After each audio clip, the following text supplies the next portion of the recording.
नमस्कार, मी doctor Snehal Sawalkar Suryavanshi, general surgeon. तर आज आपण पाहूया व्हिटॅमिन बी12 ची कमतरता का होते, त्याची काय काय लक्षणे आहेत, त्याचे काय काय सोर्सेस आहेत आणि त्याच्यावर काय काय उपाय आहेत. तर व्हिटॅमिन बी12 हे बी कॉम्प्लेक्स मधलं एक व्हिटॅमिन आहे.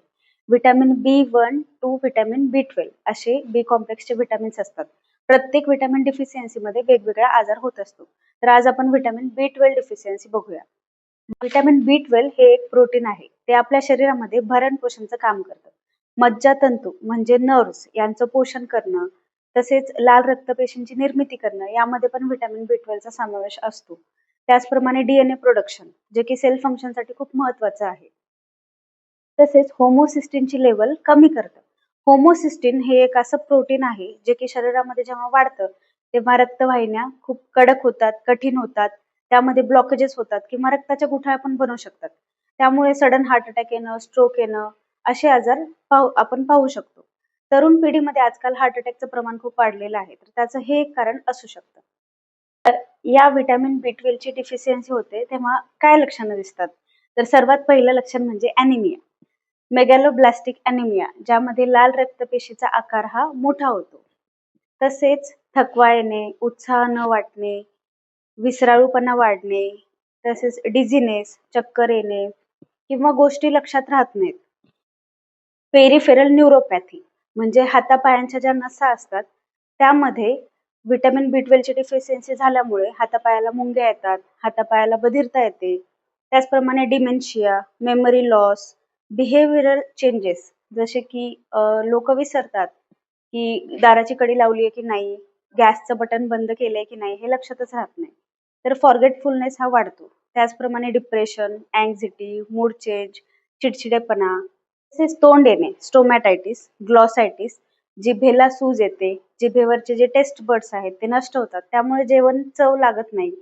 तिखट खाल्लं की भयंकर तोंडाची आग होते. त्याचप्रमाणे मायलोपॅथी, स्पायनल कॉर्ड डॅमेज, त्यामुळे हातापायामध्ये वेदना होतात.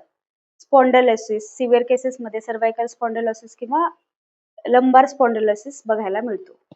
हे व्हिटॅमिन बी12 मिळतं कशामधून? तर व्हिटॅमिन बी12 चा रेडीमेड सोर्स म्हणजे नॉन-व्हेज फूड, मांसाहार, चिकन, मटन, फिश, शेलफिश आणि अंडी. अंड हे पूर्ण खाल्लं पाहिजे. पांढरं आणि त्याचं पिवळं बलक सुद्धा. तरच त्यातलं 6 ग्राम प्रोटीन आणि व्हिटॅमिन्स हे ॲब्सॉर्ब होतात. आणि जे लोक व्हेजिटेरियन आहेत त्यांच्यासाठी व्हिटॅमिन बी12 चा सोर्स म्हणजे दही, दूध, ताक, लोणी, चीज, पनीर, त्याचप्रमाणे वेगवेगळे मशरूम्स, तसेच मोड आलेले कडधान्ये, आंबवलेले पदार्थ, इडली, डोसा, आंबील, नाचणीचा आंबील यामध्ये व्हिटॅमिन बी12 भरपूर प्रमाणात असतात. बाजारामध्ये फोर्टिफाईड सिरियल्स म्हणजे व्हिटॅमिन बी12 ऍड केलेले असे ब्रेकफास्ट ऑप्शन अवेलेबल आहेत. योगर्ट अवेलेबल आहे. त्याचप्रमाणे नोरी नावाचं एक सीवीड असतं, समुद्राचं शेवाळ, जे की जपानीज फूडमध्ये खूप जास्त प्रमाणात यूज होतं. सुशी किंवा राईस बॉल्स यामध्ये या नोरीचा जास्त उपयोग होतो.